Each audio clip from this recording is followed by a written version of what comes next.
Le Seigneur nous offre une possibilité umwami aduhaye akaryo d'aller aider à l'implantation des églises en Europe. akaryo ko kuja gushinga amashengero mu Iburayi. Je priais là-dessus pour demander au Seigneur si je dois aller. Nagumye ndabisengera ko ibintu bikwiye kugenda. Seigneur, veux-tu vraiment que j'aille en Europe? Nasenga mvuga ati mbega mana urashaka vy'ukuri ko ngenda Iburayi? Les frères ont déjà pris le visa. Ati mwami bene data bahariya baramaze kundihira visa. Voici la réponse. Ati baramaze kwiriha. J'entreprendrai avec vous en Europe. Imana yanyishuye ngo nzokorana namwe Iburayi. Qui sera comme celle du Burundi. Nditeguye gukorana nawe. Qui sera comme celle du Burundi. Nzokorana nawe hariya nkuko ndiko nkorana nawe i Burundi. Nous faisons partie de la CMCI. Twese turi muri CMCI. Mais nous avons certaines marques Ariko turafise ibintu bituranga. que nous devons apporter à la CMCI entière. Turafise ibintu twebwe ngaha bituranga dutegereza gukwiza tukajana muri CMCI yose. Écoute, quand tu fais les choses mvirizi iyo ukora ibintu et tu ne cherches pas à avoir l'approbation de Dieu, hanyuma nturondere kwemerwa n'Imana, tu fais seulement parce que ça t'arrange, ukabikora kubera gusa ou bikoroheye parce que ça rapporte, canke kubera bikwinjiriza ou parce que ça te fait du bien. canke kubera bikugirira neza, Tu vas rater le meilleur. uzohomba ivyiza. Toutes ces choses sont déjà là. Ivyo bintu vyose biraho, Mais je me suis rendu compte que ce soit le fait d'avoir demandé à Dieu. ariko nasanze ko kubona gusa nabisavye Imana Ça a permis que Dieu ouvre devant moi une nouvelle perspective que je n'imaginais pas. vyatumye imbere yanje huguruka inzira ntari nizeye. Écoutez, Mwumvirize, j'entreprendrai avec toi en Europe une œuvre qui sera comme celle du Burundi. nzotangurana Ça nawe n'annule pas les autres, ça complète en iyo amenant mu- une autre muri Kongo touche. igikorwa Tout simplement. kimeze nk'uko kiri ngaho mu Burundi. Je t'accorde cela Ivyo ndabiguhaye, et je ferai que cela se réalise avec les tiens comme missionnaire. kandi nzokwemera ivyo bibe Les kugira missionnaires ngo seront les ugende nôtres dans cette nk'abamisiyoneri affaire-là. abamisiyoneri n'abacu muri ivyo bintu. Je t'envoie là-bas plusieurs autres missionnaires venant du Burundi. Ndakurungitse Bombas. kandi nzotuma ujanana nabo nawe n'abandi bamisiyoneri hariya. Je t'encourage à faire ce voyage en Ndaguteye Europe intege kugira ngo urwo rugendo rufate, et à le faire avec ceux qui te sont loyaux uniquement. ariko kandi ugende ubikorane n'abantu bakuyobotse gusa. Jésus. Yesu nashimwe.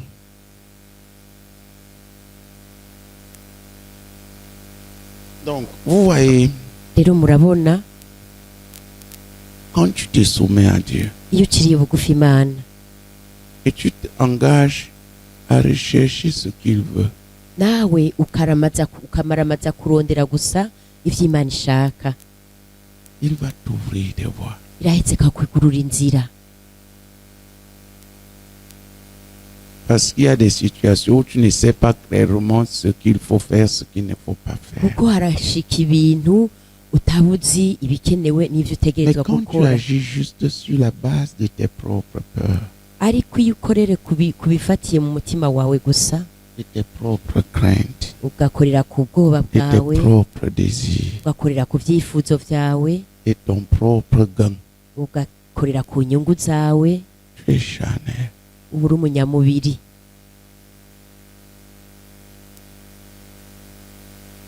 Quelqu'un me dira, Hari umuntu yohava ambwira,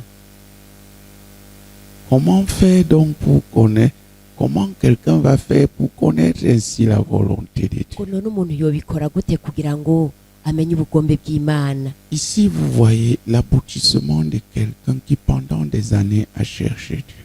Aha Ça ne mwabonye commence pas aujourd'hui. amaherezo y'umuntu amara imyaka n'imyaka agendana n'Imana kandi Mais ça a bitanguye ubu, commencé quelque part. ariko birafise aho vyahereye.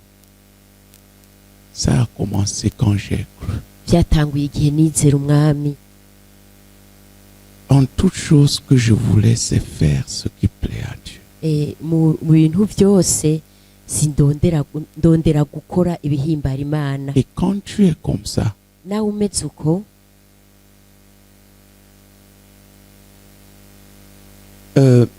je veux dire, comment je peux dire ça?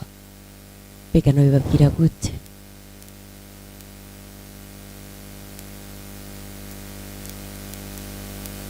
Tu connaîtras la volonté de Dieu. Uzomenya ubugombe bw'Imana. Dans certaines situations, que tu le connaisses ou pas, tu vas faire la volonté de Dieu parce que Dieu va te conduire. Mu bintu canke ibindi uzomenya ubugombe bw'Imana kuko Imana izobikubwira. Pourquoi? Kubera iki? La base Urufatiro pour être rempli de la connaissance de la volonté de Dieu, kugira ngo wuzure kumenya ubugombe bw'Imana, c'est le désir de faire tout ce que Dieu veut. ni icyifuzo cyo gukora ivyo Imana ishaka vyose. L'engagement d'un cœur à chercher et à faire tout ce que Dieu veut. Ingingo y'umutima yo gushaka kumenya ivyo Imana Tout ce ishaka, que Dieu veut pour ivyo lui, Imana ibishaka, pour sa vie, pour sa famille, kubw'umuryango wawe pour ce qu'il est, no kubw'iri pour ce qu'il fait. kubyikora. Quand tu es quelqu'un comme ça, Iyo umuntu ameze uko, tu vas connaître la volonté de Dieu. uraheza ukamenya ubugombe bw'Imana. Quand ce n'est pas ça la priorité, Ariko atari ivyo biza imbere ya vyose, tu seras confus dans la vie. uzozazanirwa mu buzima. Tu vas passer le temps à tâtonner. Uzomara umwanya wawe wose uza uracacisha uhushagirika, Tu ne pourras jamais connaître la volonté. kandi ntuzigera umenya ubugombe bw'Imana. Ce qui donne aux gens de connaître la volonté de Dieu, Ibiha abantu kumenya ubugombe bw'Imana c'est la détermination à faire la volonté de Dieu quoi qu'il lui en coûte. ni ukumaramaza gukora ubugombe bw'Imana ico vyo kuzimba cose. Qui comprend? Indabitahura. Si la personne n'est pas déterminée à tout prix à faire la volonté de Dieu, Umuntu atamaramaje ku kiguzi ico ari cyo cose gukora ubugombe il va bw'Imana, lire la Bible azosoma peut-être, Bibiliya mais il restera confus. ariko azoguma azazaniwe. Il va prier, Azosenga il restera confus. ariko aguma azazaniwe, Parce que Dieu sait que même s'il lui parle, kuko Imana izobiza ati naho nza il kumuganiriza n'est pas prêt à tout prix à ntiyiteguye faire ce que Dieu veut. ku kiguzi ico ari cyo cose gukora ubugombe bw'Imana. Et chacun d'entre nous, Kandi umwe wese muri twebwe par sa façon d'agir, bivanye n'uko akora, lorsqu'il est convaincu que Dieu veut qu'il fasse une chose, iyo yemejwe ko hari ikintu Imana montre ishaka à Dieu kwakora, s'il est déterminé ou pas à faire ce que Dieu akayereka veut. Imana nimba yamaramaje ingene ashaka ko abikora. Par exemple, Nk'akarorero, on lance le jeûne. bagatanguza ukwisonzesha, D'un coup, Dieu met un fardeau dans ton cœur. buno nyene Imana igashira umutwaro mu mutima Et wawe fait 21 jours. ngo wisonzeshe iminsi 21, Et tu expliques. ugaca utangura gusigura. À ton avis, tu ne le fais pas. Pourquoi Dieu continuerait à te parler? Uvyibajije nk'ubutabikoze, none Imana Il yobandanya sait que tu es kukuganiriza quelqu'un du kubera dimanche. iki? Yo yirazi ko uri umuntu aboneka ku munsi w'Imana gusa, Que tu es quelqu'un qui va faire ce qu'il veut quand ça te plaît. kuri umuntu n'es pas azokora engagé De tout ibimuhimbara ton cœur à le faire. kubera kuko utashizemo umutima wawe wose kugira ngo ubikore. Voilà comment les gens tuent leur capacité de connaître la volonté de Dieu. Nuko niko abantu baheza bakica ubushobozi bwabo bwo Mais kumenya pour ceux ubugombe qui bw'Imana. veulent Ariko de toute leur aide uko faire abantu ce que Dieu veut, barushiriza devant n'imitima les yabo situations, ils byose connaîtront ce que Dieu gukora veut. ivy'Imana ibishaka, bazoheza bamenye nabo ivy'Imana ishaka. Il y a deux choses. Hariho ibintu bibiri. Qui aimerait apprendre à marcher au centre de la volonté de Dieu? Ninde yari yifuza kugendera hagati na hagati y'ubugombe bw'Imana? Lève la main. Nakiriza ukuboko. Si tu veux juste réaliser tes plans, Ariko nimba ushaka gusa gushitsa imigambi yawe, gagner ton argent, ukironkera amafaranga gérer yawe, ta vie, ugakora ubuzima bwawe ukabubamwo, Dieu va te laisser là. imana iraheze ikakurekeraho nyene. Tu pourrais avoir ces choses. Kw'ivyo bintu wobironka Comme même les voleurs peuvent l'avoir. kurya nyene n'abasuma bashobora kubironka, Mais tu seras un chrétien ariko charnel. uzoguma uri umukirisi wo mu mubiri, Tu ne marcheras pas avec Dieu. ntuzogendana n'Imana, Et il ne marchera pas avec toi. n'Imana nayo ntizogendana nawe. La première chose Ikintu ca mbere qui fait que gituma Dieu puisse révéler sa volonté à un homme, Imana ishobora guhishurira ubugombe bwayo umuntu, c'est premièrement un engagement n'ubwa mbere na mbere ingingo à faire ce que Dieu veut, quoi qu'il lui yo en coûte, gukora ivy'Imana même si ça devrait lui ishaka coûter la vie. ku kiguzi ico ari cyo cose, naho vyogutwara ubuzima. Je m'efforce Yihata de faire ce que Dieu veut. kugira nkore ivy'Imana ishaka, J'échoue, je me relève, je continue. nkananirwa nkongera nkavyuka nkabandanya. Alors Dieu peut me révéler sa volonté. Rero aho Imana irashobora kumpishurira ubugombe Ça, c'est le bwayo. premier point. Si tu veux marcher Ikintu avec ca Dieu, mbere, nimba ushaka kugendana la première n'Imana, chose qui va compter, ikintu ca mbere c'est ton engagement gifise akamaro ni à faire ce ingingo que tu sais uba déjà wafashe yo que Dieu gukora veut que tu ivyo fasses. umaze kumenya ko Imana ishaka gukora. Écris ça. Un, Vyandike uti ton rimwe, engagement ingingo à yawe faire déjà ce que tu sais que Dieu veut que tu fasses. yo Face. gutangura gukora ivyo uzi ko Imana ishaka gukora. C'est cela qui va déterminer comment Dieu va se révéler à toi. Nivyo bizoheza bigatuma Imana ikwihishurira. Il y a un programme que je devais suivre pendant ce jeûne. Muri kuno kwisonzesha hariho urutonde Je me suis nategerezwa efforcé, gukurikira. mais la pression, narihwase la gose, tension à un moment donné est devenue très forte dans mon estomac. ariko harageze Et igihe il y a, mu mushishito iwanje il y a la libération de l'acide. haciye hatangura kubaho ibibazo vy'amaside aguma aduga ava mu mushishito. C'est hier soir qu'on a retrouvé un truc à la maison qui fait baisser un peu ça. Nejo niho ku mugoroba J'ai imuhira béni le Seigneur. vyakunze turatora igishobora kubitururuza kandi ndashima Avec Imana. cette pression, je n'ai pas pu. Rero kubera vyari uko sinashoboye, Mais maintenant que ça baisse, je vais recommencer. ariko ubu ko vyururutse vyagabanutse J'ai ndashobora kandi envie de gusubira me... Parce que quand gutangura. la pression devient énorme, j'ai envie juste de me distraire. Iyo biduze ari Distraire. vyinshi bica binsaba ko no Je suis les samara informations, comme ça le temps passe. humviriza amakuru hanyuma umwanya ugahita, Mais c'est aussi l'attachement au téléphone ariko binava n'uku kuntu que j'ai besoin encore de retraiter. ngikunda itelefone. Ni ikintu ntegerezwa gusubira kandi gukorana n'Imana, Je ne me mens pas. kandi sinibesha ngo nizimize. Je vais redémarrer. Je tombe, je me relève. C'est pour vous dire que je ne suis pas parfait, ndagwa ngasubira kandi nkavyuka nuko mais ndabitahura, que je suis déterminé à aller jusqu'au bout. ariko ko namaramaje kubandanya gushika ku musozo.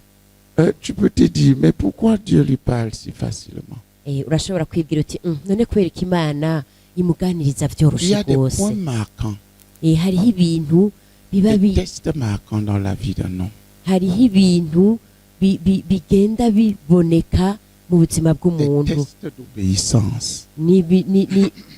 n'ibibazo Imana iguha kugira ngo ipime Quand urukumvira tu y kwawe. réponds, Iyo uvyishuyeko tu deviens un homme à part. uhinduka umuntu atandukanye n'abandi. Imaginez par exemple, Mwibaze nk'akarorero, quand la guerre a commencé en 2015, igihe intambara ngahi itangura muri 2015, les pasteurs ont fouillé partout dans le monde. abapasitori hirya no hino Je barahunze. suis resté. Imana imbwira ngo we gumaho, Je suis nanje nca resté. Pourquoi? Est-ce ndahaguma. que c'est parce que j'aimais la mort? Nahagumye C'est kubera ici, iki? Kubera nkunda Devant urupfu? que ces trucs Oya, ont commencé. vyose vyatanguriye ngaha imbere yacu. Pourquoi suis-je resté? None kubera iki nagumye ngaha? Parce que je n'avais pas d'autre choix que de faire la volonté. Nta yandi mahitamwo nari mfise atari ugukora ubugombe bw'Imana. Tourne-toi vers ton voisin et dis-lui, et toi? hindukirira uwo mwicaranye umubaze uti weho Là, c'est ma vie ushyira ubuzima bwanje qui était en jeu. aho bwari ubuzima bwanje J'ai même dit à ma femme, allez, allez, amène les enfants. naranabwiye n'umugore wanje ntigenda jana n'abana Elle est partie. aca aragenda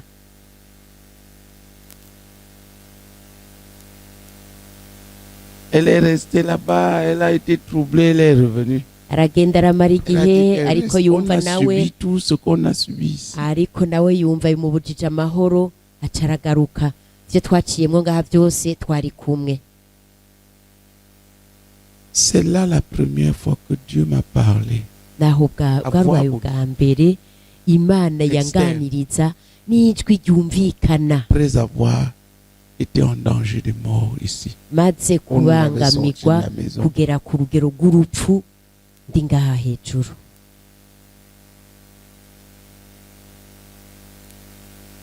Quand tu es quelqu'un iyo uri umuntu qui fouille ahunga la volonté de Dieu, ugahunga ubugombe parce bw'imana que tu t'aimes toi-même plus.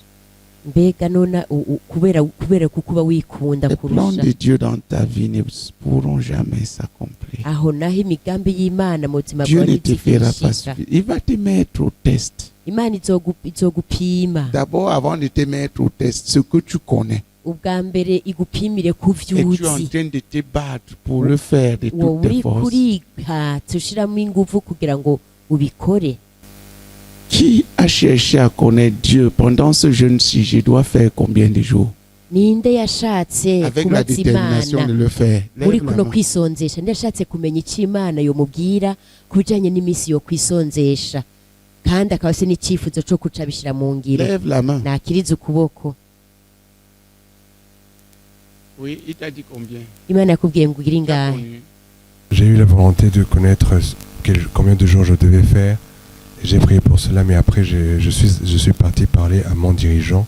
ati narifuje kumenya iminsi nokora hanyuma ndagenda ndavugana n'uwundongoye Et il m'a dit comment je devrais faire mon jeûne. arambwira ingene nokora ukwisonzesha Il a kwanje dit que tu fasses quoi? yakubwiye ngo bigenze gute Il m'a dit que je devrais faire tous les 3 jours qui terminent la semaine.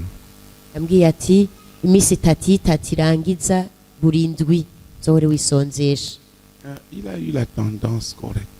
Eh, Qui d'autre a cherché? bisa Vous voyez, n'ibintu la bimeze plupart d'entre neza vous, vous murabona avez benshi fait muri ce qui vous mwebwe plaît. mwakoze ibibahimbara Qui comprend ce que je suis en train de dire? ninde atahura ibyo ndiko Vous avez ndababwira fait ce qui vous arrange. Certains même n'ont même pas mwakoze envie de faire ibiborohereza même un jour. abandi nabo ntibanashaka no gukora n'umunsi umwe gusa C'est comme si Dieu n'existait pas. umengo ni imana ntibaho C'est comme s'il ne parlait pas. ukwibaza ngo imana ntinavuga Voilà pourquoi nico gituma il y a des nains spirituels, harimwo udukuri two mu mpemu des gens qui marchent simplement au gré abantu bagenda gusa plaisir de leur chair, de ce qui bisunze les arrange. ibihimbaro by'umubiri wabo n'uvuga ngo ibiborohereza Oui, qui d'autre a demandé et a su ce qu'il fallait? ninde Lève la main. wundi yabajije imana hanyuma ikamubwira ibyo ishaka ko akora Lève la main. nakiriza ukuboko Personne d'autre nta en dehors wundi du Cameroun. uretse mwene data Cameroon Maintenant, ubu rero certains font un jour, d'autres 3, bamwe bakora selon umunsi ce umwe qu'eux-mêmes abandi ils itatu pensent bivanye n'ibyo bonyene qu'ils biyumvira peuvent faire, ko bashobora gukora sans courir le risque de faire le mal à leur santé. Leur problème, ataguhakwa c'est eux. kugirira nabi ubuzima bwabo n'amagara Ils ne se yabo disent pas nibo qu'est-ce nyene que ubwabo Dieu voudrait que je fasse en ndavuga ati sorte mbega imana qu'il soit satisfait. yifuza ko ndabikora gute kugira ngo Qui voit la ihimbarwe différence? nindabonye ubudasa hagati y'abo bantu babiri Voilà. nuko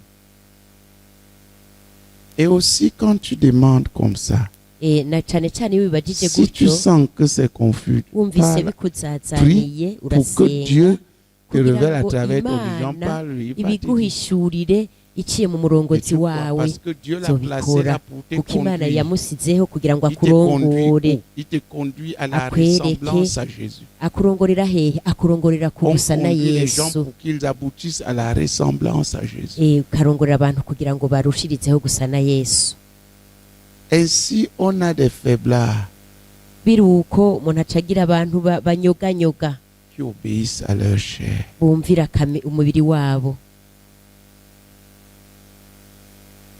Parce que tu peux dire que tu veux faire 40 jours, Dieu te dit non, kuko urashobora kuvuga ngo ugira wisondesha iminsi 40 imana que tu n'es itoya pas prêt. Je voulais prendre 3 jeûnes de 40 jours cette année. nari nifuza kwisonzesha inshuro gatatu iminsi 40 40 uyu jours complets, mwaka mais Dieu m'a dit de faire 2 complets, un partiel. zose zuzuye imana itoya zogira À des iminsi moments, je 40 suis inshuro même en train kabiri de yuzuye prier pour qu'il me permette. haragira n'igihe ntangura Mais je kuyinginga ngo vais faire ce qu'il ibinyemerere veut. ariko nzokora ivyo imana ishaka Parce que s'il insiste sur le jeûne partiel des 40 jours, c'est peut-être parce qu'il veut que quand son ton se réunit, on mange même ensemble.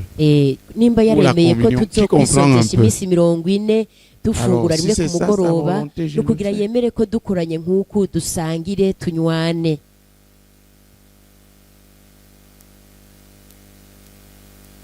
C'est qu'il vous voit aussi, il voit, tout le monde vient ici, on rentre. Mais celui-là, imana irababona prend le partiel là.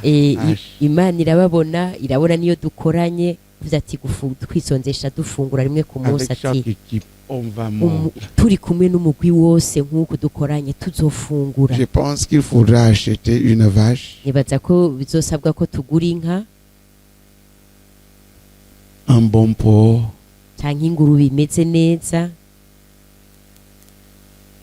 et couper la partie pour les hanyuma intercesseurs, la partie bagafata pour les igikenye pasteurs, la partie kibikiwe pour ab'inginzi les diacres, la igikenye partie kibikiwe pour les jeunes. abadiyakoni igikenye kibikiwe abaririmbyi n'abakiri bato gutyo gutyo Ça aussi, c'est une bonne chose. nico naco ni Parce ikintu que ça ciza m'a cane étonné kuko vyarantangaje cane que je prenne 2 et un ngo passe. wisonzeshe inshuro kabiri iminsi 40 yuzuye n'inshuro rimwe iminsi 40 Jusqu'ici, gufungura rimwe ku De munsi temps en temps, ça se bat en moi. Oh, gushika ubu mu il mutwe fallait que biracaniganiramwo ngo tel que ça a été dit à mon père. Mais byiza ngo no kwisondesha inshuro Je vais me gatatu iminsi soumettre 40 yuzuye kugira ngo mpimbare à la data volonté de Dieu. ariko je nzokora ubugombe bw'imana Parce que le Seigneur, kuko umwami pendant ce jeûne, a donné la capacité de jeûner avec joie. muri kuno kwisonzesha umwami Ce yampaye n'est pas comme les kwisonzesha jeûnes passés. nezerewe Le seul Ntabwo jeûne bisa que j'ai no pris comme ça, kwisonzesha c'était le premier nahejeje. jeûne. ukwisonzesha nigeze Ikawa. kwisonzesha bimeze uku bwari ubwa mbere nisonzesha iminsi 40 En dehors de l'acide qui commence à monter, parce que ça, j'ai fait tous ces jours-ci. uretse ibi bintu en byari faisant tout batatanguye normalement. kuduga biva mu mushishito mu gutangura nari merewe neza Et ça va norohewe continuer comme ça. kandi bizobandanya uko nyene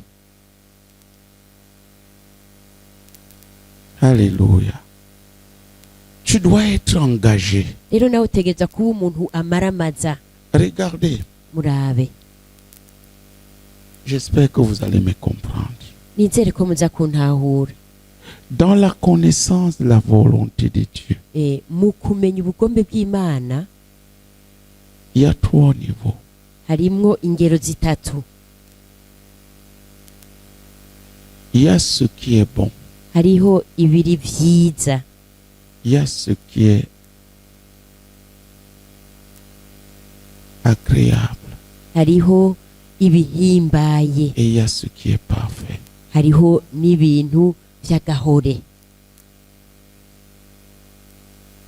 Connaître la volonté de Dieu, à la base, il faut d'abord bwa mbere kugira ngo umenye ubugombe bw'imana l'engagement à faire ce que Dieu te fera ukenera connaître. ingingo yo kumenya ivy'imana yo kumenyesha Quand tu es devant une situation uri imbere y'ikintu kanaka et tu sais que c'est ça qui est bon à faire, c'est la volonté de ukamenya Dieu. uti ibi nivyo vyiza vyo gukora Tu n'as pas ubugombe besoin de douter. bw'imana ntukeneye kukekeranya C'est le premier niveau de la connaissance de la volonté de Dieu. Tous les Niyo ngero véritables ya mbere enfants yo de Dieu kumenya commencent ubugombe par là. bw'imana umwana w'imana wese nyawe akenera kumenya ubugombe bw'imana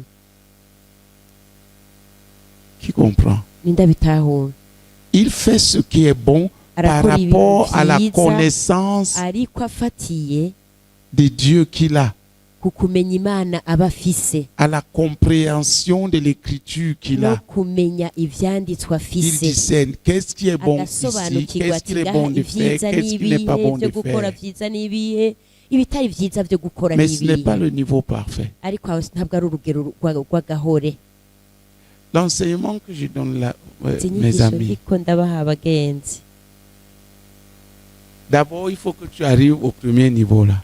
bwa mbere ho wotegerezwa kuba uri ku rugero rwa mbere Parce que tu es engagé kuko wamaze gufata à faire ingingo tout ce que tu sais que Dieu veut que tu yo fasses. gukora ivyo uzi byose ko imana Alors ishaka Dieu gukora mettra dans ton aho cœur imana izoca ishira mu ce qu'il mutima faut que tu wawe fasses. ivyo utegerezwa gukora Et tu marcheras alors selon ce aho que tu discernes que c'est tugenda bon. wisunze ivyo wamaze gusobanukirwa ko Qui ari comprend vyiza. ça?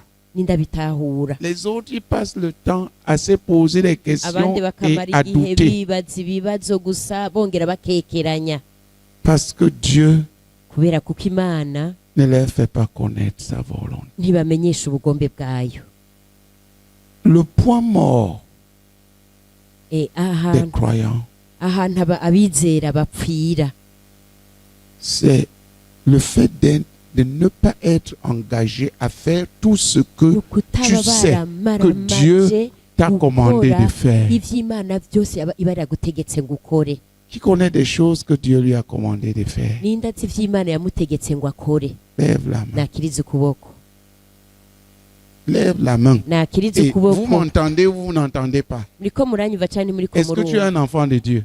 uri umwana w'imana Demande à ton voisin, est-ce que tu es un enfant de Dieu ou bazi pas? bo mwicaranye uti mbega uri umwana w'imana canke nturiwe Bien. Si neza tu es enfant de Dieu, tu sais ce que tu dois faire et tu sais ce que tu ne dois pas faire. rero nimba uri umwana w'imana Chaque urazi enfant ivyo de Dieu. utegerezwa gukora urazi n'ivyo udategerezwa gukora Tu peux ne pas être en train de le faire. urashobora kuba Tu connais. utariko urabikora ariko urabizi C'est vrai ou c'est faux? nivyo canke sivyo C'est vrai ou c'est faux, frère? nivyo canke sivyo bene Tu data connais. urabizi Et c'est à partir de là que Dieu mesure ton poids spirituel. kandi imana ihera aho nyene S'il doit te kugira ngo révéler les choses ou ipime pas. uburemere bwawe Ton bw'impemu attitude, la façon nimba que tu fais, yokwihishura ce cyangwa que tu sais que tu utokwihishurira dois faire, inyifato ugira mu l'engagement gukora que tu as à canke mu cela. kudakora ivyo uzi ko utegerezwa gukora Quand les gens n'ingingo ufise yo rétrogrades, kubikora iyo abantu basubiye Il inyuma commence à expliquer pourquoi ils ne font atangura pas, gusigura igituma atariko arakora pourquoi ils ne doivent plus faire ça. igituma atagishoboye gusubira Mais gukora quand ils étaient au plein niveau, ils étaient ariko engagés. igihe bari Et bahagaze Dieu marchait neza avec eux. bari biteguye kubikora kandi imana yagendana nabo Écoute, mwumvirize Dieu commence à faire connaître ce qu'il veut en convaincant Imana le cœur de ce qui est bon tangura de faire. gukora ivyo uzi ko Quand tu uwukora connais les choses qu'il kugira est ngo bon que tu fasses pour plaire à Dieu, uzi ibintu tu connais vyiza déjà ce que Dieu veut que gukora tu fasses. aho uba wamaze kumenya ivyo imana Vous ishaka m'entendez? gukora muriko muranyumva Oui. Toi, tu dis que tu ne connais rien de ce nawe que Dieu watubwiye ngo veut. nta na kimwe uzi mu vyo imana ishaka Tu connais ou tu ne connais pas? urabizi canke ntavyo uzi urabizi ikone Pourquoi tu n'avais pas levé la none ko main? utari wakirije ukuboko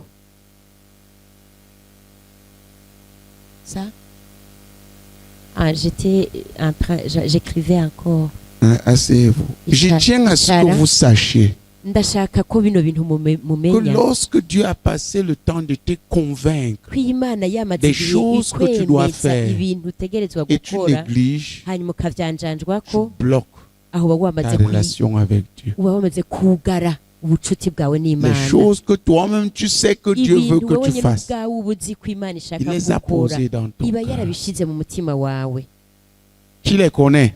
ninde abizi Lève la main. nakirize ukuboko Très bien. neza C'est à cyane partir de là ni uguhera aho nyene que ta relation avec Dieu sera ou ne ubucuti sera pas. bwawe n'imana buzobaho canke ntibuzoboneka Si quelqu'un veut faire la volonté de Dieu, umuntu ashaka gukora ubugome bw'imana il connaîtra.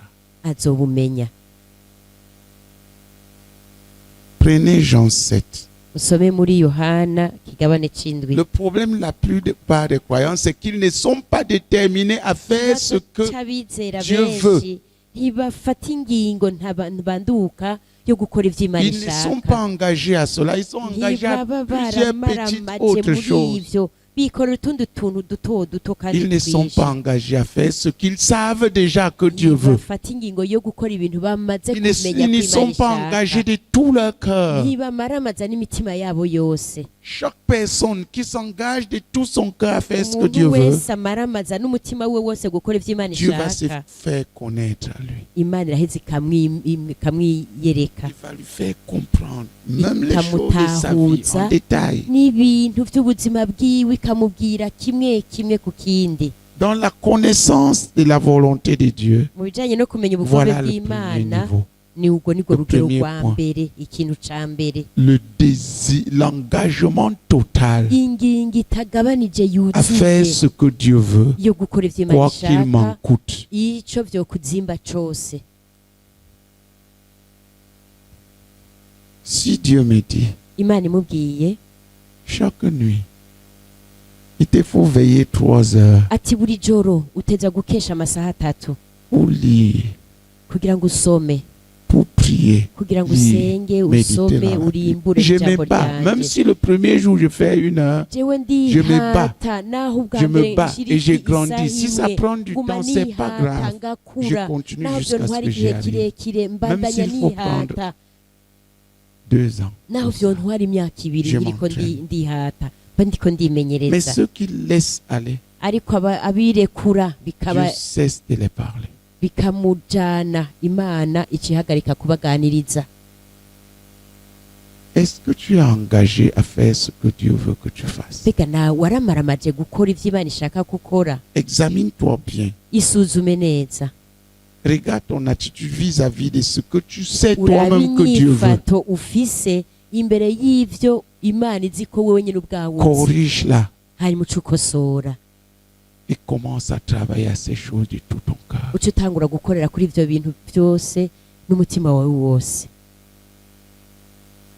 Plusieurs d'entre vous devraient voir le besoin de crier à Dieu maintenant. Abenshi Si muri vous mwebwe entendez même ce que j'ai dit. mwari gusanga mukeneye kuborogera Imana nimba Le muriko réveil mwumva ivyo ndiko spirituel. ndababwira. Ikanguro Et ry'impwemu pour les gens enflammés à faire ce qu'ils savent que Dieu veut. barurumbira gukora qu'ils ivyo fassent. Imana ishaka ko bakora, Ils se lèvent, ils combattent. Même s'ils bagahaguruka tombent, ils bakagwana, continuent. baguye Ils bakabandanya, ne se limitent pas, je vais ntibagarukire mourir, kuvuga ah, ngo j'ai mal, nzohava ah, ceci. mfangwa, ngo ah, ndababara, cela. ngo ibi navyo.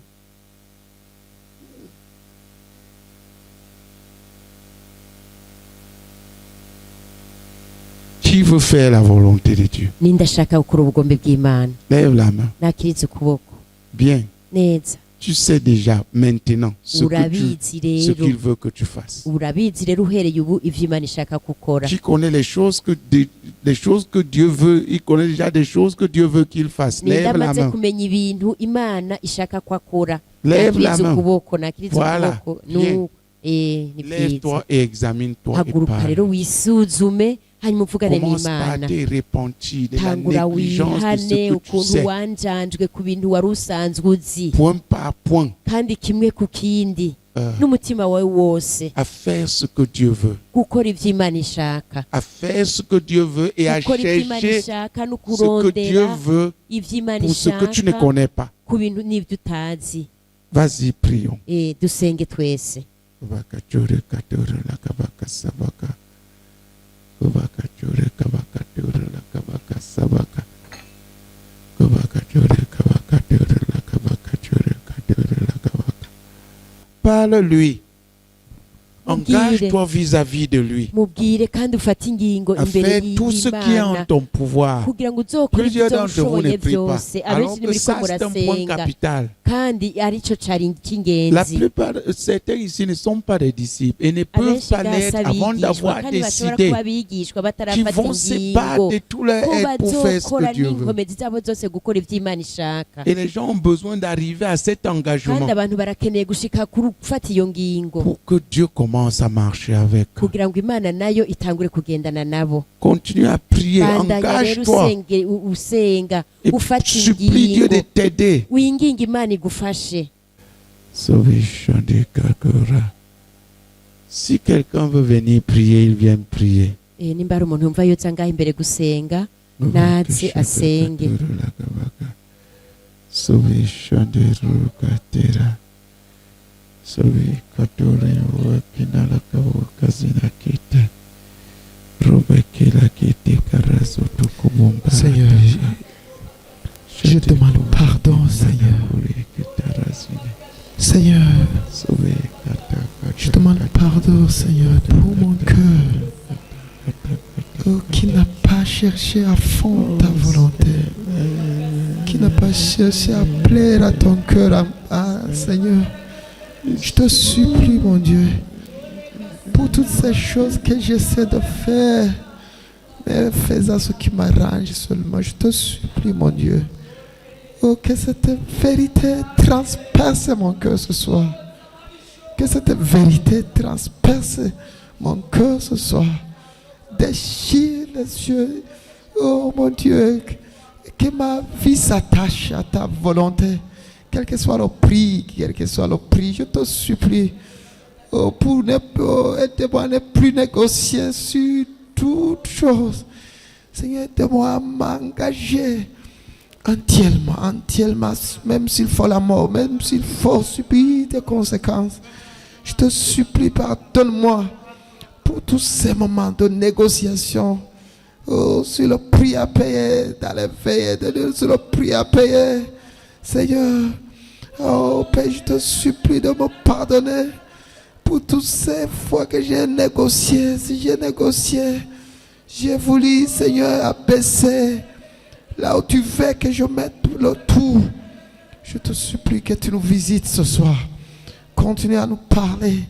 Continue à, Seigneur, à déchirer nos cœurs. Oh, que Seigneur, l'engagement soit total ce soir. Seigneur, je prends cet engagement. Tout te plaire à tout prix au nom de Jésus. Amen.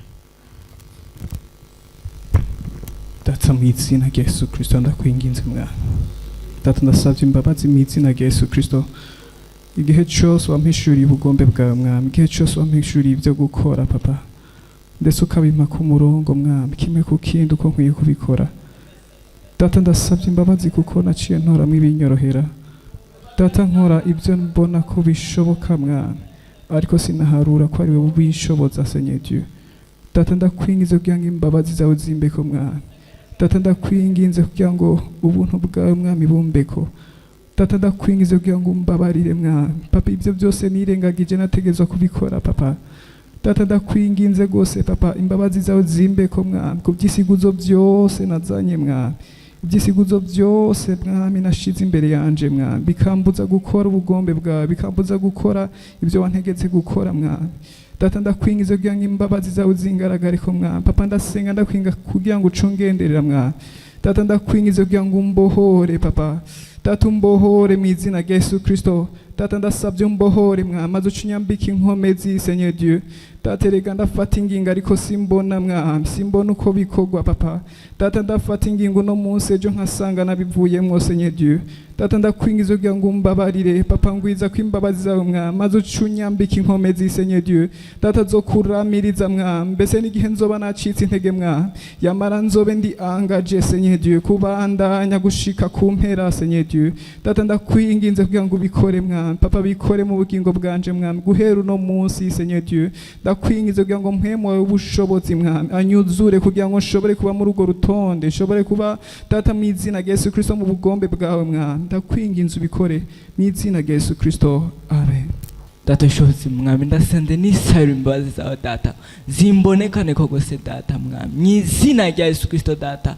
Mana imbabazi zawe data zingaragare ko, mana amaraso yawe gose data angaragare ko gose mwami hose data nagiye mva mu bugombe bwawe gose papa mwami imbabazi zawe data zingaragare ko gose mwami imbabazi zawe zingaragare ko gose papa mani imbabazi zawe zingaragare ko gose mwami aho sinagiye mva mu bugombe bwawe gose data nkata ubugombe bwawe nkata ivyo wantegetse gata ko nkora mana sindabikore nkakore data ivyo mbona ko bimbereye nkakora ivyo mbona nishimiye gose papa mwami ndisaba imbabazi gose data imbabazi zawe zimbonekane ko gose mwami imbabazi zawe zimbonekane ko gose papa none mwami cuma kumaramaza gose mwami gukora ubugombe bwawe gose papa cuma kumaramaza gukora ubugombe bwawe gose papa manu n'inkomezi zo kumaramaza gukora ubugombe bwawe gose kugira nshobore kugendana nawe gose papa mu izina rya Yesu Kristo habwa amashimwe kubikoze mu izina rya Yesu Kristo amen. Data ndagushimiye ndagukengurukiye mwami ndagushimiye muri kino gitondo ndagushimiye mu izina rya Yesu kuri kuravuga kandi uri kuravugana nanje uri kuravugana n'umutima wanje mwami ndagukengurukiye ndagushimiye data urigisha umutima wanje mwami urawigishije mwami yuko umuntu uhishurira ubugombe bwawe mwami aba ari umuntu yafashe ingingo yo gushira mu ngiro ivyo amaze kumenya data kandi iyo murafashe ingingo yo gushira mu ngiro ivyo amaze kumenya niyo nzira mwami yo kumuhishurira ubugombe bwawe mwami ubuhishurira wafashe ingingo yamaramaje mwami gukora uko bishoboka kose mwami byashire mu ngiro mwami ivyo umaze kumuhishurira data sanze narigiriye nabi mwami hari byinshi maze kumenyesha hari byinshi maze kumenyesha maze kumenya kubigomba mwako ari byo ushaka ariko nashize mu ngiro mwami naribrotse narabujije mwami komishurira mwami ubugombe bwawe ku buzima bwanje mwami ndagutakambe ndakuborogeye mana mbabarira mwami mbabarira mana ndasavye imbabazi mwami kubyo ugomba ko nkora ariko nakoze mwami aca nugara inzira mwami yo kugira ngo umishuri ubugombe bwa data mbabarira mwami mbabarira data dasenza ndagutakambira numbabarire ucutse unagure mwami mukumvira ivyo wamenyesheje mwami kushaka ko nkora mwami ucumba kubishira mu ngiro data shoboza kumvira ico byonsaba cyose shoboza kumvira mani byo wamaze kumenyesha ni byinshi wamenyesheje kurimbura ijambo ryawe kabiri ku munsi shoboza kubyumvira shoboza kubishira mu ngiro ndagutakambe shoboza kubishira mu ngiro mwami shoboza kubishira mu ngiro data shoboza kushira mu ngiro gutangira imana mu bwizigirwa warabinyigishije mwami shoboza kubishira mu ngiro data ndagutakambe ndakuborogeye mwami ndakuboroge shoboza kushira mu ngiro burya butumwa bw'imbertwa mwami ndagutakambe ndakuborogeye mana binkomezi zo kubishira mu ngiro mwami ndagutakambe bishoboze mwami bishoboze ico byosaba cyose bishoboze mana bishoboze mwami ndagutakambe ndakuborogeye kacunkura kingaruka mbi byanzanye ko mwami kudashira mu ngiro ivyo nzi kushaka ko shira mu ngiro nkura kwingaruka ucumbishurira ubugombe bwawe shaka kurangiza ubuzima bwawe ndiko ndatatona ndiko ndatomboza mwami ndagutakambye nubinkorere sishaka kumara ubuzima bwanjye bose ko ndatomboza mwami ndashaka kumenya ubugombe bwawe mana mbishira ubugombe bwawe urakoze mu izina rya Yesu amen. Data mu izina rya Yesu Kristo ndakwinginze mana kugira ngo ngendere data mujimana maze banashoboye kumvira gusubira kuba sensible ku bugombe bwawe kumenya ubugombe bwawe nkaca numva ko ntegerezwa kubukora. Mana ndakwingiza ushuba impezagiza umutima wo kwemezwa ati iki ni ubugombe bw'Imana kandi ico ndagicekera ndakigumye. Mana zibura amatwi yanje subire kumva data kandi numve ntahukiwe ubugombe bwawe mu kintu cose Seigneur. Mwami ndakwingiza ushuba impezagiza umutima uri sensible, umutima ukogwa, umutima wumva neza ati iki ni ikintu c'Imana, ati iki ni cyo bugombe bw'Imana kandi ico ntegerezwa gukurikiza. Data ndakwingiza ushoboze Mana kongera gushishwa n'ibitari ubugombe bwawe. Data numve ko bibishe, numve ko ari vyo kwegera kure.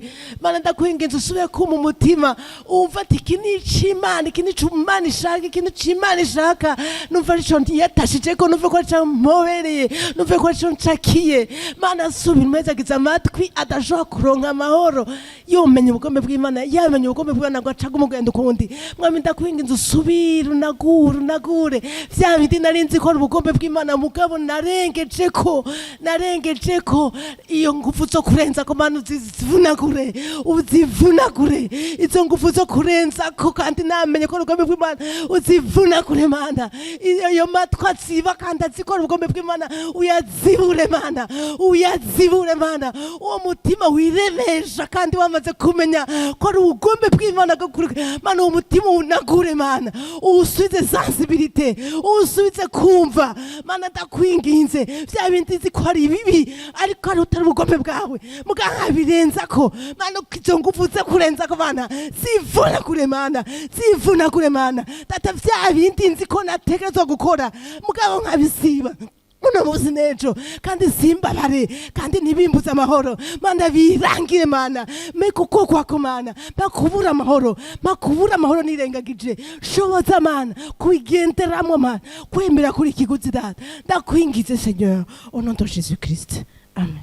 Dis à ton voisin, iriwe mwicaranye tu connais ce que Dieu veut que tu fasses. uturazi ivy'Imana ishaka Et tu gukora connais ce que Dieu ne veut pas que tu fasses. kandi urazi n'ivy'Imana idashaka gukora. Et c'est sur ça que se joue ta véritable relation avec Dieu. kandi naho niho hazova kumenya ubugombe bw'Imana. Quand tu fais ce que Dieu veut que tu fasses, iyo ukoze ivy'Imana ishaka gukora, ce n'est pas pour un homme que tu le fais. si C'est Imana uba devant uriko Dieu. urabikorera, oya uri imbere y'Imana, si umuntu uba uriko urabikorera. Quand toi-même tu décides de ne plus iyo wenyine faire, ubwayo wafata ingingo yo ce n'est kudasubira pas un kubikora, homme que tu si désobéisses à umuntu Dieu. uba uriko uragarariza connais. n'Imana, urabizi. Vous voyez, les Murabona enseignements comme ceux que je vous donne là, inyigisho nk'izi ndiko ndabaha, à travers cela, Dieu va vous convaincre des choses. Imana ica muri izi nyene kugira ngo Il est en ibemeze train de ibintu. convaincre certains d'entre vous. hariho Pour abantu muri créer mwebwe iri ces kwiremeza mu convictions-là. mitima. Uko kwemezwa rero mu mutima wawe C'est ce que Dieu veut. nivyo Imana ishaka. Vous voyez, depuis qu'on est là, les Murabona gens kuva voient turi mieux ngaha, ce qu'ils abantu devaient faire. barushirizaho kubona Qui voient mieux les neza choses qu'ils devaient ivyo faire. bategerezwa kuba bariko barakora. Ninde Qui ariko voient arabibona, ninde ariko ararushirizaho kubibona. Les Neza. gens voient mieux la gravité abantu qui bariko consiste bararushirizaho à ne pas kubona le faire. n'akaga ko kuri mu kutabikora. J'ai donné un verset, Nabahaye umurongo wa Bibiliya, Jean 7, nababwiye nti muri Yohana ikigabane c'indwi verset 17. umurongo w'icumi, Si quelqu'un veut faire sa volonté, ngo umuntu niyashaka gukora ubugombe bw'Imana il connaîtra si mes paroles sont de Dieu. azomenya inyigisho. À travers la parole, à travers les Umurongo wa cumi prédications, à n'indwi. travers les enseignements, à Biciye mu travers nyigisho, biciye mu la butumwa lecture bwiza, biblique, biciye il mu gusoma connaîtra ce Bibiliya, que Dieu veut. uzoheza umenye ivyo C'est ce Imana que ça veut ishaka, dire. ico Il bishaka connaîtra ce kuvuga. que Dieu veut. Azomenya ico Imana ishaka. Toute personne qui veut faire la volonté de Dieu Nimba hari réellement umuntu de ashaka tout son cœur, gukora ubugombe va bw'Imana vy'ukuri n'umutima we wose, azoheza amenye. ceux qui sont confus Abazazaniwe bo sont ceux qui ne veulent pas. bakora Ne sont ivyo pas engagés. badashaka, ntibaba barafashe ingingo. Il y a les croyants qui veulent seulement, Hari abizeye bishakira gusa, qui veulent seulement que Dieu fasse les choses. Ils ne veulent rien bishakira faire gusa pour ko Dieu. Imana ikora ibintu, ntibagire ikintu bakorera Imana, Et Dieu le fait. kandi Imana ikabikora Et les laisse là. igaca ibarekera aho nyene, Et ils pourrissent. bagaca babora. Le péché les envahit. ibyaha La bikabanyoha mondanité les envahit. iby'isi bikabanyoha Ils se demandent pourquoi. bakaguma bibaza ngo C'est ukubera parce qu'ils ne iki veulent, kubera ko bien badashaka qu'ayant reçu Jésus, ils kandi ne baramaze veulent pas kwakira le yesu connaître. ntibashaka Ils ne kumenya veulent pas marcher avec lui. bashobora kugendana L'engagement n'imana à faire ce ingingo que Dieu yabo veut yo gukora ibyo imana ivuze n'est pas total ou niba n'existe pas. ishitse bose ukaguma ukekeranya Tu peux écouter ces enseignements et demeurer pareil. urashobora kumviriza z'inya nyigisho Et ne dors pas. ntiziguhindura ukaguma uri wa wundi nimureke gusinzira L'autre écoute. Mais c'est pour son main. uwundi nawe akumviriza Parce qu'il est engagé à plaire bikamubera à Dieu. bikamubera intango Et que toi, y'ukumvira tu es juste là comme ça. nawe ukaba wicaye aho gusa Vous savez pourquoi Dieu m'avait demandé de former les gens dans le veillée. mbega murazi icyatumye imana isaba gutegurira abantu mu makesha nk'uku Qui connaît? n'indabizi J'ai commencé dès le départ à former les gens dans le veillée. nabitanguye mu ntango C'était une instruction du gutegurira Seigneur. Et il abantu mu m'a expliqué makesha pourquoi. cyari cyagezwe imana yampaye kandi yaransiguriye n'igituma C'était la possibilité d'éliminer kari akaryo ko gukuramwo ceux qui ne sont pas engagés à Dieu. abantu atangingo bafashe imbere y'imana Qui comprend? n'indabitahura Lorsque Dieu veut sélectionner iyo imana les gens qui ont la bonne volonté, iyo imana notez ishaka bonne volonté, gucekera kugira ngo ironke abasigaranye ubugombe bwiza il Mwandike met quelque neza. chose qui va éliminer les irashyiraho chiens. ikintu kizoheza kigakura gituma abantu bavamwo Les légers. abantu badafaditse bo hejuru Voilà pourquoi, nicyo gituma vous voyez, ça là, je ne peux pas enseigner les dimanches. nk'ibi ndiko ndabigisha sinovyigisha ku munsi w'imana À vous ariko mweho qui avez décidé de suivre. mwebwe mwafashe ingingo yo Dieu nous a gukurikira commandé l'éveiller. À vous imana qui avez décidé d'y kidutegeka obéir, amakesha ariko mwebwe mwafashe il ingingo yo vous est donné de kuyumvira connaître les mystères de Dieu. mwahawe Comment marcher gutahura avec no Dieu. kumenya ibinyegezwa by'imana ingene umuntu yogendana n'imana C'est Jésus qui a dit ça. ni yesu niwe yabivuze uko Si tu méprises les choses de Dieu, Dieu va te usuzuguye mépriser ibintu comme ça. by'imana n'imana nayo nyine izoca igusuzugura Écoute ce qu'il dit. umviriza ivyo ivuga Sortez ce verset nimundondere uwo murongo où les disciples avaient dit, hamwe abigishwa bavuga mais Seigneur, ngo none mwami comment se fait-il que tu nous expliques ces choses profondes?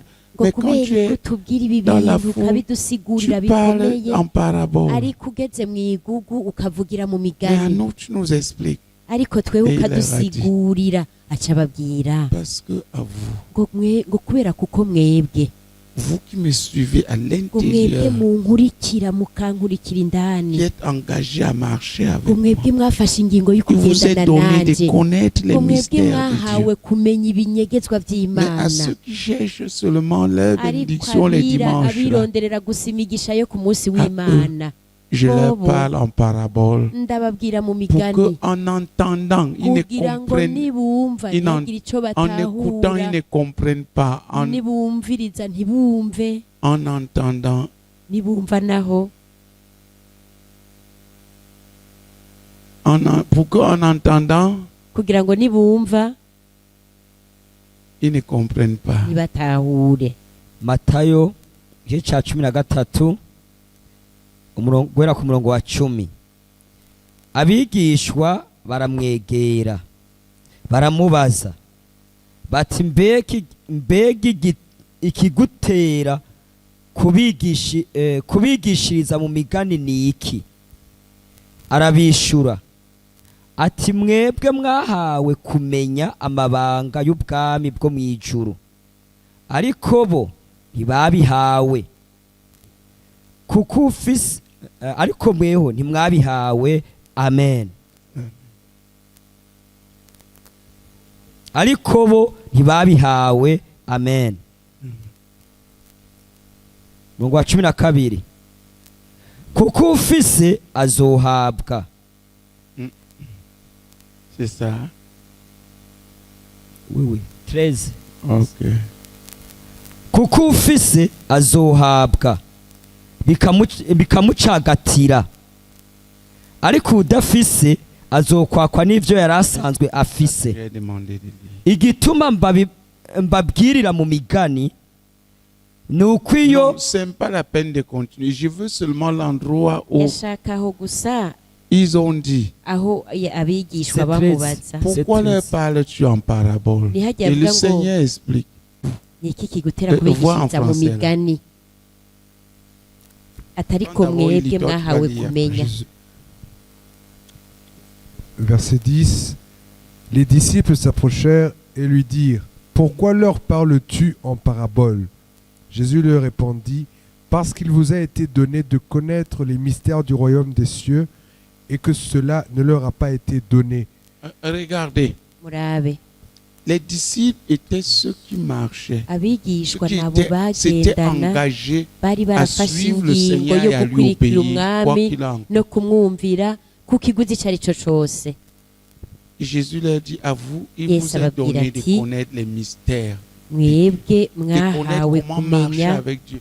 amabanga y'ubwami bw'Imana, Je leur parle en parabole. ariko bo Et il explique ndababwira mu ailleurs pourquoi il migani leur parle en parabole. mu Pour nyuma qu'en entendant, ils ne comprennent igituma rien. babwira mu migani kugira Oui, ngo verset 13. soma ku murongo wa 13. C'est pourquoi je leur parle en parabole, parce qu'en voyant, ils ne voient point. Ils regardent.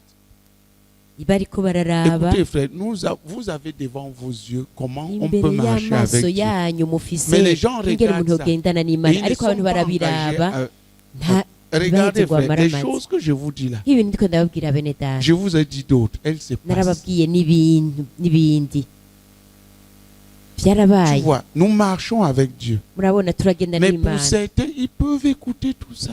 ariko bamwe barashobora kumviriza ibyo Et byose ils s'imitent eux-mêmes au lieu bonyine d'imiter ça pour marcher avec Dieu. bakiyigana aho Parce qu'ils kwigana voient, kugira bagendane ils regardent, n'Imana. ils ne voient rien. Barabiraba ariko nta na kimwe babonamwo. Demande à ton voisin, est-ce que But tu when we- regardes et tu ne vois rien? baze bamwicanye uti mbega uraraba ariko nta na kimwe ubona. Vous savez pourquoi les hommes de Dieu sont devant les gens? Murazi mbega igituma Parce abakozi qu'ils b'Imana baca sont imbere censés leur y'abantu révéler la vie de kuko Christ qu'ils doivent bisanzwe bizi poursuivre. ko bateza Mais guhishura ils regardent ubuzima bwa Kristo, et ils ne voient bateza rien. ariko abantu bakaraba ntihagire icyo Ils babona, entendent bakumva et ils ne comprennent pas. ariko ntihagire icyo batahura. Oui, lis. Soma. Et qu'en l'entendant, ils n'entendent ni ne... Amen. Continue. Et Amen. pour eux s'accomplit cette prophétie ça- d'Ésaïe. Oui. Vous entendrez de vos oreilles et vous ne comprendrez point. Vous regarderez de vos yeux et vous ne verrez point. Continue. Car le cœur de ce peuple Car est devenu le cœur insensible. est devenu insensible. kuko umutima À w'ubu cause des bwoko désobéissances à ce qu'ils savent uracuramye eux-mêmes. kubera Dieu ubugararizi veut. bw'ibyo Parce bonyene qu'ils ne baba se battent pas bazi, pour accomplir ntibashiramo ingufu les zabo choses que kugira Dieu ngo veut. bashire mu Leur ngiro cœur iby'Imana est devenu ishaka. Imitima insensible, yabo iba yaramaze endurci. gucurama, yarakomantaye. Ils ont endurci Ils ont leurs oreilles. endurci leurs oreilles. Barakomantaje fermé amatwi leurs yabo, yeux. Les yeux refusés de suivre ce qu'ils voient. Dieu barazibiye fait. n'amatwi yabo kugira ngo ntibabone, Oui. ntibumve iby'Imana ishaka, De peur qu'ils ne voient de leurs yeux, qu'ils n'entendent de leurs oreilles, qu'ils ne comprennent de leur cœur, qu'ils ne se convertissent et que je ne les guérisse. Jeune homme. musore Eh. garuka. Le fait même que tu laisses un enseignement comme ça, tu sors, c'est kubona de la légèreté. uhaguruka muri izi nyigisho bariko baravuga ibintu nk'ibi. Oh, les enfants. Mwabana, Si tu comprends ces choses, hamwe utahura bino bintu tu deviendras un miraculé. uzoca uhinduka igitangaza. Si vous les prenez à la légère, ariko muzanjanjwe ko il ne vous reste rien. nta na kimwe muzoba musigaranye. Dieu marche avec les hommes. Imana iragendana n'abantu, Va-t-il marcher avec toi? none izogendana Il nawe. marche avec ceux qui sont déterminés à faire sa Imana volonté. igendana Il va n'abantu marcher baramaze avec toi. gukora ubugombe Est-ce que tu vas te bwayo. décider? Je none vais vivre pour izogendana faire ce nawe, que Dieu veut. ugiye gufata ingingo uti nzobaho kugira ngo nkore ibyo Imana ishaka. Vous savez ce que je veux? Murazi jewe ico shaka. Plusieurs d'entre vous, s'ils marchent avec Dieu, vont se retrouver dans des pays où ils vont nous représenter. abenshi Plusieurs muri sont... mwebwe hamwe Quand je mwogendana parle de n'imana mwokwisanga Est-ce que c'est muri mu moi, bihugu le vieux qui muzoba va aller là-bas? mwagiye kuduserukira nk'ubu jewe ngiye i burayi ni jewe Moi, je umusaza suis déjà nogenda au i burayi Burundi et le erega Burundi jewe est déjà ndamaze mien. kuba mu burundi kandi uburundi ni rwanje ni neza Je suis né africain, jewe je reste navutse ndi africain, je demeure umunyafurika là. nzoguma ndi umunyafurika Mais vous, kandi là. nguma muri afurika ariko mwebwe Et ces choses ne s'accompliront pas. kandi ibi bintu ntibizoshika À moins que Dieu nous donne une nouvelle génération qui se lève avec rage. kireka habonetse pour faire ce urunganwe que Dieu veut. rushasha rwashangashiwe rushaka gukora ivyo imana ishaka gusa Et je me suis posé la question. kandi naciye nibaza ikibazo À moins que je ne trouve les frères kireka Pour ndose les bene former. data kugira ndabategure pour l'Europe du Nord, ndabategurira uburayi bwo mu buraruko il me faudra envoyer des gens d'ici. bizonsaba kurungika abantu bavuye ngaha ninde Qui parmi nous? ninde ari muri mwebwe Nous cherchons des étudiants turiko turashakisha abanyeshure qui sont capables d'aller bashoboye Comme kugenda étudier et planter les églises. bakagenda Mais kwiga quels no sont ceux gushinga qui veulent à amashengero tout prix faire la Ariko volonté de Dieu ni bande tel qu'on va l'envoyer bazogenda là-bas uko vyogenda kose gukora ubugombe et bw'imana il ku ne buryo devient pas comme tumurungitse Madonna. ntaca ahinduka madonna mwegera baramubaza bati mbega igutera kubigishiriza mu migani ni iki? 13 igituma mbabwirira mu migani ni uko iyo baraba batabona kandi iyo bumva batumva badatahura kandi ibyo uwavugishwa n'Imana Yesaya yavuze birabashitseko ngo kumva muzokumva ariko ntimuzoruha mubitahura, kuraba muzoraba ariko ntimuzoruha mubyihweza, kuko umutima w'ubu bwoko ucuramye, amatwi yabo akaba ari bihurugutwi, amaso yabo bakayahumiriza, ngo ntibarabisha amaso, ntibumvisha amatwi, ntibatahurisha imitima, ngo bahindukire mbakize. Imana idufashe. amen. Que tu ne discernes pas à travers ce qui se passe devant toi, à travers ce que tu entends, ku buryo quelle est la volonté de Dieu. udasobanukirwa uciye mu biri imbere yawe n'ibyo wumva Est-ce que ton cœur est devenu insensible? n'umutima wawe umaze gucurama. Il y a un seul remède, hari umuti umwe gusa, l'engagement ingingo à faire ce que Dieu te commande, yo gukora ivyo Imana igutegetse, ce que Dieu veut, tel ivyo que Imana tu le connais ishaka maintenant. ku buryo ubimenya Quand tu ubinyenya. vas t'engager, tu vas te Igihe lever pour uzofata cela, ingingo uzoca uhaguruka ku bw'ivyo, tu commenceras uzoca à utangura connaître clairement kumenya en toutes neza choses que Dieu mu veut. bintu vyose ico Imana ishaka. Qui voit son besoin. Ninde abonye ico akeneye, Sinon, tu seras un atari croyant uko aux yeux fermés, zoba umuntu au cœur yizeye insensible. ariko amaso yiwe yugaye n'umutima Frère, wiwe vas-tu ucuramye. prier à Dieu pour qu'il te Mbega mwene data délivre uraza kuborogera Imana kugira ngo ikubohore, de l'aveuglement, ikubohore uruhumyi de tout le voile d'aveuglement n'igitambara cose kiri ku qui maso existe dans yawe ta vie, kiri mu buzima bwawe, pour t'empêcher de kugira ngo contempler kikubuze la gloire de kwihweza l'évangile de Jésus. Il dit ubwiza entrer. bw'ubutumwa bwiza no kubwinjiramwo. Si tu veux crier, lève-toi et crie à Dieu et engage-toi. Gusenga, haguruka uborogera Imana uca ufata Déjà les ingingo choses que tu sais que tu dois ku faire, bintu umaze kumenya ko utegerezwa engage-toi gukora, à les faire avec fata ingingo radicalisme. yo kubikora utanyiganye. Gloire à Dieu. Regardez, Murabe, il y a trois choses importantes hari ibintu bitatu bikuru qui disposent une personne à être remplie de la connaissance de la volonté de Dieu. bitegurira umuntu kuzura kumenya ubugombe bw'Imana. Je vous ai cité la première. Nababwiye ica mbere muri ivyo bitatu, L'engagement à faire tout ce que Dieu lui commande, quoi qu'il lui en ingingo coûte. ufata yo gukora ivyo Imana ibigutegetse vyose ku kiguzi icyo ari cyo cyose.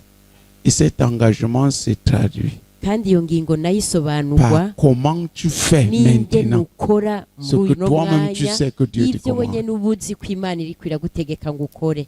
Et quand tu vois ubibonye que ce n'est pas ce qu'il faut, tu te ko réponds, atari byo tu fais mieux, bikenewe ainsi de uca suite. wihana Ça, c'est ugaheza le premier ukarushirizaho. cyo ni icya mbere. Quand tu as ça, ibyo umaze kubigira Dieu va te faire connaître Imana ica ukumenyesha sa volonté. ubugombe Il bwayo. y a un deuxième élément. hariho n'icya kabiri. Maintenant, regardez, raba ce qui permet de croître ibigushoboza dans la connaissance plus gukurira intime mu kumenya mu buryo bw'ibyina de ce que Dieu veut, iby'Imana ishaka, c'est le fait que je connais ni ukubona mba nzi que je dois faire telle ko chose, ntegerezwa gukora kiriya kintu, mais je ne me limite pas là. ariko singarukiraho. Je pose la question. ndaheza nkabaza ikibazo, Je cherche la face de Dieu. nkarondera mu nyonga h'Imana, Seigneur, voici ce qu'il y a dans mon cœur. havuga nti Imana ibintu biri mu mutima Mais wanje, ariko Est-ce que c'est ça exactement none que tu by'ukuri veux? ni ibi nyene. En gros, c'est la recherche de la face de Dieu. muri rusangi uri kurondera mu nyonga h'Imana Concernant ku bijanye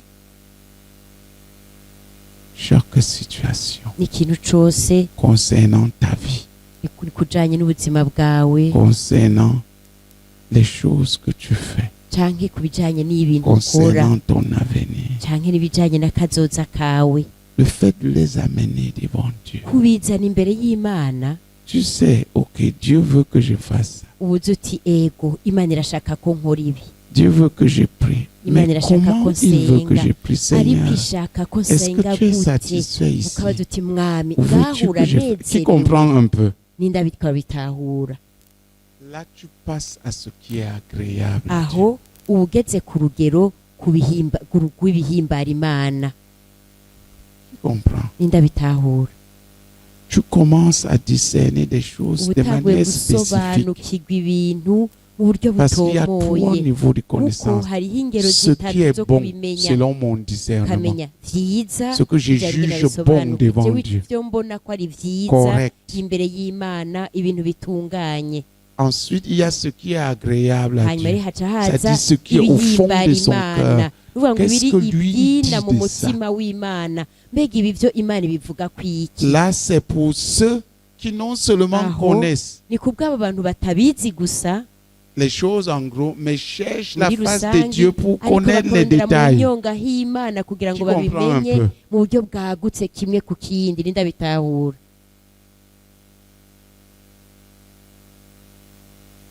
Là, c'est le travail fait dans la prière. Ako n'akazi rero kaba kavuye mu La gusenga. personne sait qu'il est bon de prier. Umuntu aba azi ko ari byiza gusenga, Il prie. agasenga, Mais ariko il a le fardeau de connaître akaba afise umutwaro wo kumenya quel genre de vie de prière il voudrait n'ubuhe que buzima Dieu, bwo Dieu gusenga voudrait qu'il ait. Imana yari yifuza ko mbamwo. Qui comprend ça? Ninda bitahura. La personne est un commerçant. Il le fait. Il donne bien à Dieu. Mais il Et a envie de umuntu bien connaître. akaba azi ko ari byiza, ariko akaba akeneye Une kumenya. vie de commerçant. Il veut que Dieu veut Ari qu'il ait. nk'umudandaza akavuga ati none Imana ishaka ko mbaho ubuzima ki Quel est le bw'umudandaza? plan de Dieu? Mbega pour lui, integuro y'Imana cette ku bwanje muri kino gisata ni iyahe? Il prie dessus. Akabisengera, Il va commencer à recevoir des directives. agaca atangura guhabwa Parfois n'Imana directement. Parfois à uburongozi, travers son dirigeant. À akavyihere travers les kugira ko Imana événements. ikabimwihera, canke Imana ikamuha ice mu murongozi wiwe, Il a canke en train igaca de mu croire bihe dans aba la ariko connaissance arakura, de la volonté de Dieu. agakura mu kumenya ubugombe bw'Imana. Il y a un troisième fait. Hariho n'icya gatatu, Ce que Dieu t'a donné à faire, ivyo Imana yaguhaye ngo ukore, tu dois arriver au niveau où tu le fais comme Jésus l'a fait. utegerezwa kugera ku rugero ubikoramwo nka kurya Yesu yabikoze. C'est ça qui ouvre la personne à la connaissance de Jésus. nivyo nivyo vyugururira umuntu kumenya Yesu. Qui comprend un peu? Ninde ariko arabitahura gatoya. Ça porte la personne à l'excellence. Biterurira umuntu kuba gahore. Ça fait 3 niveaux. Zibaye ingero zitatu. La recherche à chacun de ces niveaux va Kurondera te ku faire rugero rumwe propulser rumwe dans la nivyo connaissance de Dieu. bizoguterurira ku kumenya Imana. La connaissance personnelle, le revêtement Ukabimenya personnel ku de la vie de giti Christ cawe, est pour ceux qui ukambikwa ubuzima contemplent, bwa Kristo. admirent, Nivyo abantu convoitent bihweza la vie de bifuza ubuzima bwa Kristo. Qui comprend? Ninde bitahuye. Ça, c'est 2 Corinthiens Ivyo vyanditse mu Bikorinto ba kabiri 3, 18, c'est ça? Je vous donne ça. Allez faire les recherches sur ces choses. ndiko ndabibaha agenda namwe mukora ubushakashatsi. Oui, tu es évangéliste. Dieu t'utilise comme évangéliste. Uri umuvugabutumwa Imana ikagukoresha nk'umuvugabutumwa, Mais tu es insatisfait. ariko ukumva ntubumbwe Parce que tu regardes Christ. kuko uba uri kuraba Le Kristo, modèle qu'il t'a donné. Dieu nous akarorero a donné. wahawe Imana Et tu yaduhaye, ugaca ubona Tu vois les défaillances. ugaca ubona aho Tu es en train unanirirwa, de contempler la perfection. ukaba uriko wihweza kuba gahore. C'est là où il dit ce qui est parfait. Naho niho rero avuga Nous ngo sommes en train d'étudier bagahore. quel verset là. mbega nk'ubu turiko twihweza umurongo wahe Dieu, ce qui est bon, ku bijanye n'ubugombe bw'Imana, qui est agréable. vyiza, ibihimbaye. C'est quel verset?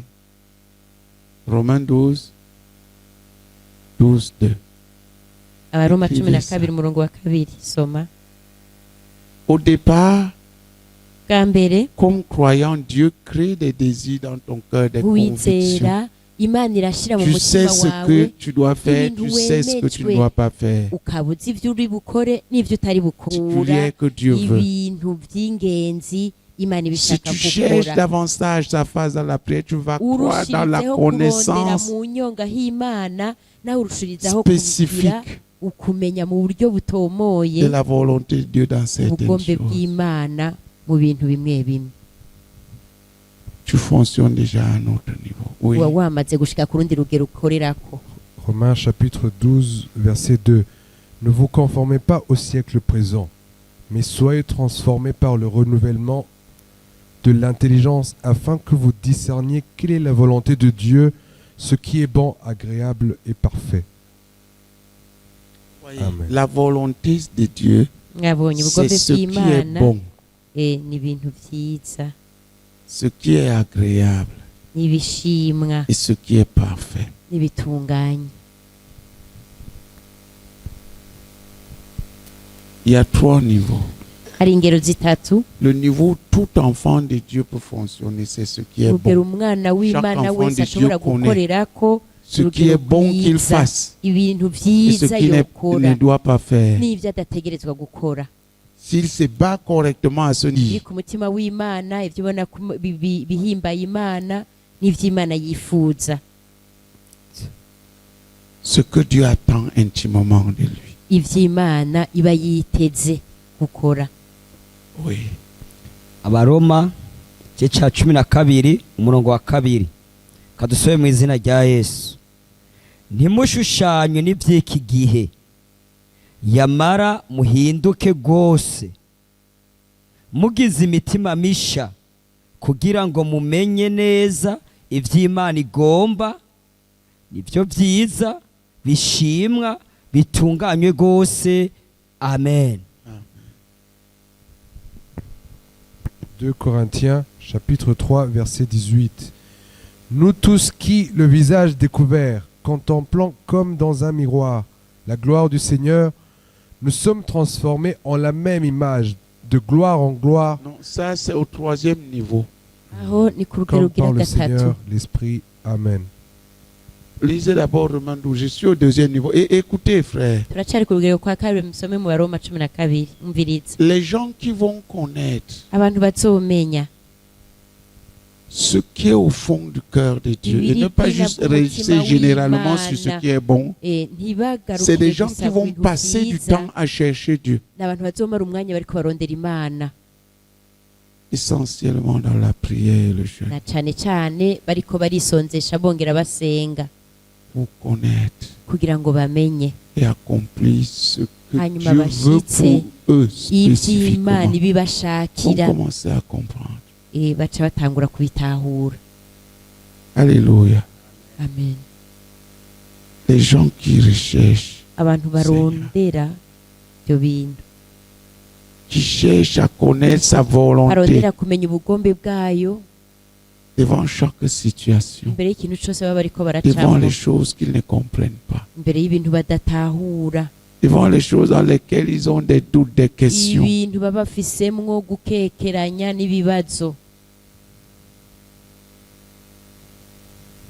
Ils cherchent à connaître Dieu dans la méditation, dans la prière, dans l'attente.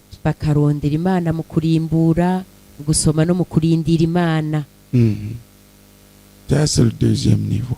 Le troisième niveau,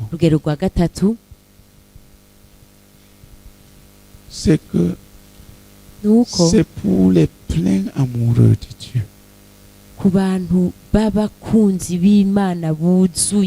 Ceux qui veulent être et faire comme Jésus. Qui contemplent la gloire qui est sur Christ et la poursuite de leur être. Il ne veut pas s'arrêter en route. Jésus a fait 40 jours de jeûne, il veut faire les 40 jours. Jésus a veillé la nuit. Jésus a prié pour les malades, tout le monde guérissé cherche ça. Il crie à cause de l'excellence, de la gloire de Christ qu'il est en train de voir et qu'il n'arrive pas encore à toucher.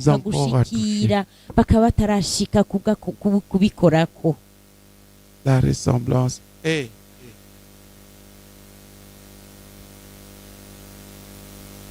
ok. La ressemblance à Christ, la transformation est pour cela. Le Saint-Esprit les transforme à l'image de Jésus. Voilà 3 niveaux de fonctionnement dans la volonté de Dieu. Tu sais où tu te trouves, tu sais ce que tu dois faire. Et si tu veux grandir, tu sais ce que tu dois faire. Soma 2 Corinthiens chapitre 3 verset 18.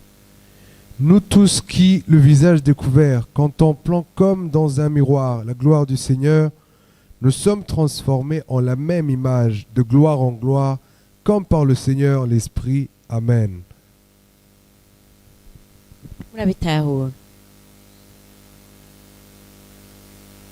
Abihweza ubwiza buri kuri Kristo. Uburyo Yesu yakoze nk'umwana w'Imana. Cela devient des fils. Abo bahinduka. L'Esprit se met à les transformer à l'image de Jésus. Atangura kubahindura mu ishusho ya Kristo. C'est ça qui fait les véritables apôtres. Nivyo. C'est ça qui fait les apôtres. Ils sont à l'image du Christ qu'ils connaissent. Paul dit, quand il a plu à Dieu de révéler en moi son Fils, je n'ai plus rien demandé à personne. J'ai prêché l'évangile. Il avait le message, il en avait la vie. Qui comprend? Il avait le message, il en avait la vie. Christ était imprimé en lui. Il présentait le message par la vie. Il le présentait par la bouche. C'était un fils mature. Ça, c'est le troisième niveau de fonctionnement de la volonté de Dieu. ngo n'urugero rwa gatatu rwo gukoreramo ubugombe bw'imana. Les gens qui poursuivent la perfection de Christ. abantu bakurikirana ukuba Qui ne se gahore kwa contentent pas kristo de faire bien, batabumbwa no gukora neza, mais ils veulent faire ce que Christ, ariko Dieu bashaka veut gukora intimement. Qui ne ivyo se imana contentent pas de ibishaka. s'arrêter là. Ntibabumva Ils veulent le no faire comme kugarukiraho, Christ l'a oya, fait. baca bashaka Qui kubikora comprend? nk'uko kristo nawe yabikoze. Voilà. Ndabitahura nuko Si tu n'y comprends rien, ce n'est pas grave. ataco uriko uratahura ntaco Prends ce que tu as compris. ntaco ufata w'ivyo Tu connais washobojwe ce que tu dois faire. gutahura, Fais-le. urazi ivyo uteza gukora Ton nubikore, intelligence va s'ouvrir pour comprendre. ubwenge plus. bwawe buzobandanya bwuguruka kugira ngo urushirizeho gukora neza. Amen.